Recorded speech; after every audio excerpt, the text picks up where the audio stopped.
File Catalyst, c'est une solution pour envoyer des fichiers en grande vitesse. Au lieu d'utiliser des protocoles comme FTP ou courriel pour envoyer des fichiers, on peut faire ça beaucoup plus rapidement. Et aussi, c'est beaucoup plus efficace parce que on vérifie tout l'envoi pour qu'il soit parfait. Tu parles de FTP, mais c'est quoi le problème avec le FTP? Moi, je connais le FTP, j'ai un serveur, j'envoie des fichiers. FTP, en fait, compte de tous les protocoles sur Internet aujourd'hui, FTP, SMTP, HTTP, se sert d'un protocole qui s'appelle TCP. Le protocole TCP était conçu en des années 1970.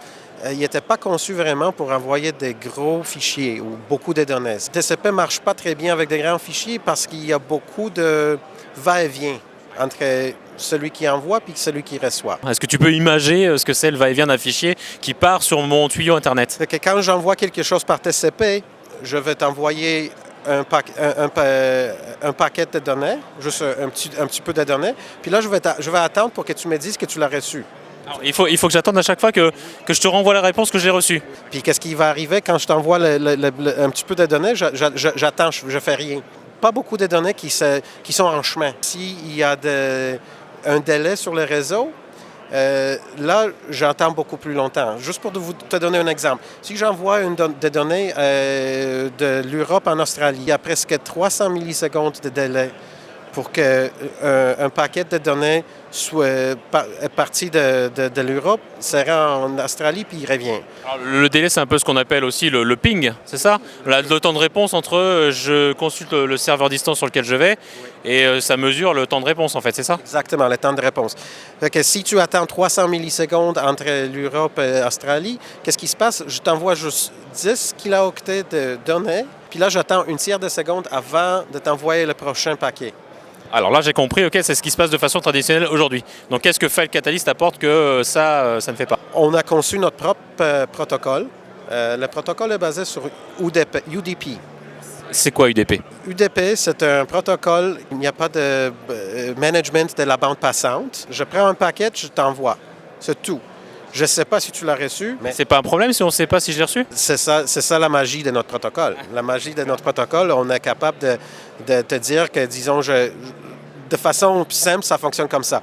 J'ai mon fichier, je vais faire 10 paquets de mon fichier, puis là, je t'envoie chaque paquet. Mais ils sont numérotés, fait qu'ils savent exactement, tu vas savoir exactement quel paquet arrive et lequel n'est pas arrivé.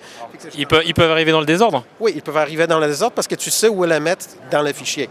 Puis s'il n'arrive pas, là, tu me le dis. Puis je m'en vais juste chercher, tu me manques le paquet numéro 3, je m'en vais dans le fichier, je te refais le paquet numéro 3, puis je le renvoie. Bon, là, ce qui est bien, c'est que je pourrais expliquer ça à mon fils de 5 ans et je suis sûr qu'il comprendrait. Donc c'est parfait. OK, merci. On a maintenant en France des connexions à 10 mégas, 100 mégas, 200, voire 1 giga ou 10 gigas. Donc est-ce que tu as des valeurs chiffrées de temps? Un exemple, comme tu l'affiches sur le panneau qui est derrière, de temps. La vitesse d'envoi dépend quand même de la bande passante. Fait qu'on peut pas aller plus vite que la bande passante qu'on a. Mais on peut optimiser ce qu'on a. Fait que par exemple, si vous envoyez un fichier de 10 gigas par une bande passante sur 1 giga, mais avec File Catalyst, ça va prendre à peu près 80 secondes pour envoyer le fichier de 10 gigas sur un réseau de 10 gigas n'importe où au monde. Ça peut aller en Australie, ça peut aller en Amérique du Nord. Ça ne nous dérange pas où ça va. Avec FTP, le même problème. Ça peut prendre jusqu'à 15, 16, 17 heures pour envoyer le même fichier à cause de délai dans le réseau. 80 secondes contre 15 heures. Ah ben là, il y a une arnaque, c'est pas possible. Ok, c'est bien tout ça, mais moi j'ai quand même des gens qui travaillent qui ont besoin d'accéder à Internet, d'envoyer des emails, d'écouter Deezer. Comment tu fais pour gérer à la fois pendant la journée l'envoi de fichiers et en même temps laisser de la bande passante disponible pour les utilisateurs Internet? On appelle ça congestion control. On est capable de définir comment l'agression de notre envoi, de notre vitesse de l'envoi. Vous envoyez quelque chose avec notre solution, vous allez remarquer que le réseau est évidemment plus lent.